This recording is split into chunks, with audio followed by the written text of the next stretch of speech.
संस्कारी माँ। एक गांव में एक बहुत समझदार और संस्कारी औरत रहती थी।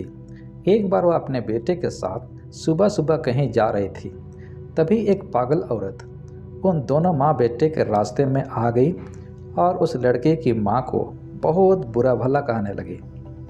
इस पागल औरत ने लड़के की माँ को बहुत सारे अपशब्द कहे, लेकिन फिर भी उस औरत की बातों का माँ पर कोई असर नहीं हुआ और वह मुस्कुराते हुए आगे बढ़ गई। जब उस पागल औरत ने देखा कि इस औरत पर तो उसकी बातों का कोई असर ही नहीं हो रहा है, तो वह और भी गुस्सा हो गई और उसने सोचा कि मैं और ज़्यादा बुरा बोलती हूँ। अब वो पागल औरत उस लड़के की माँ, उसके पति और परिवार के लिए भला बुरा कहने लगी। लड़के की माँ फिर बिना कुछ बोले आगे बढ़ते रही। काफ़ी देर भला बुरा कहने के बाद भी जब सामने से कोई प्रतिक्रिया नहीं आई, तो पागल औरत थक कर लड़के की माँ के रास्ते से हट गई और दूसरे रास्ते पर चली गई। उस औरत के जाते ही बेटे ने अपनी माँ से पूछा कि माँ, उस औरत ने आपको इतना बुरा भला कहा, पिताजी और घर के अन्य लोगों तक के लिए बुरी बातें कही, आपने उस दुष्ट की बातों का कोई जवाब क्यों नहीं दिया? वो औरत कुछ भी जो मन में आया बोलती रही और आप मुस्कुराते रहें। क्या आपको उसकी बातों से ज़रा भी कष्ट नहीं हुआ?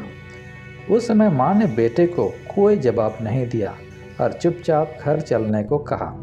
जब दोनों अपने घर के अंदर पहुँच गए, तब माँ ने कहा कि तुम यहाँ बैठो, मैं आती हूँ। कुछ देर बाद माँ अपने कमरे से कुछ मैले कपड़े लाई और बेटे को बोली कि यह लो, तुम अपने कपड़े उतार कर ये कपड़े पहन लो। इस पर बेटे ने कहा, ये कपड़े तो बहुत ही गंदे हो रहे हैं और इनमें से तेज दुर्गंध आ रही है। बेटे ने उन मैले कपड़ों को हाथ में लेते ही दूर फेंक दिया। अब माँ ने बेटे को समझाया कि जब कोई तुमसे बिना मतलब उलझता है और भला बुरा कहता है, तब उसके मैले शब्दों का असर क्या तुम्हें अपने साफ सुथरे मन पर होने देना चाहिए? ऐसे समय में गुस्सा होकर अपना साफ सुथरा मन क्यों खराब करना? किसी के फेंके हुए मैले अपशब्द हमें अपने मन में धारण करके अपना मन नहीं खराब करना चाहिए और ना ही ऐसी किसी बात पर प्रतिक्रिया देकर अपना समय ही नष्ट करना चाहिए।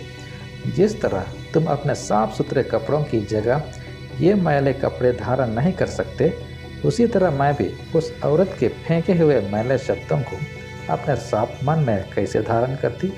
यही वजह थी कि मुझे उसकी बातों से कोई फर्क नहीं पड़ा। दोस्तों, आशा करता हूँ ये छोटी कहानी आपको पसंद आई होगी। तो मिलते हैं अगले वीडियो में, तब तक के लिए जय हिंद।